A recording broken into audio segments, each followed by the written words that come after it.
వైఎస్ఆర్ కడప జిల్లా బి కోడూరు మండలంలోని sub ఇన్స్పెక్టర్గా P Venkata Suresh బుధవారం బాధ్యతలు స్వీకరించారు. ఆయన విలేకరులతో మాట్లాడుతూ, నేను ఇంతకు ముందు ప్రొద్దుటూరు రూరల్ పోలీస్ స్టేషన్లో విధులు నిర్వర్తిస్తూ బదిలీపై బి కోడూరు మండలానికి బదిలీ అయి వచ్చానని అన్నారు.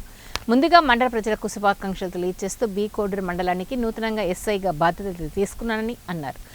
అలాగే పోలీస్ స్టేషన్ పరిధిలో అసాంఘిక కార్యకలాపాలు జరగకుండా చర్యలు తీసుకుంటామని తెలిపారు. మండలంలో ఏమైనా సంఘటనలు జరిగితే తమ దృష్టికి తీసుకురావాలని ఆయన ప్రజలను కోరారు. అలాగే అసాంఘిక కార్యకలాపాలకు జరగకుండా చర్యలు తీసుకోవాలని సిబ్బందికి సూచించారు. మండల ప్రజలందరికీ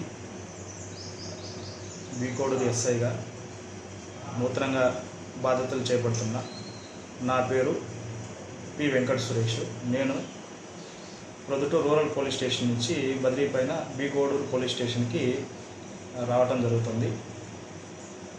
నేను ఈ స్టేషన్ బాధ్యతలు స్వీకరించిన తర్వాత ఈ మండలంలో శాంతి భద్రతలకు విఘాతం కలగకుండా, అదేవిధంగా చట్ట వ్యతిరేక కార్యక్రమాలు ఏమైనా ఉంటే వాటిపైన ఖచ్చితంగా చర్యలు తీసుకొని సాధ్యమైనంతగా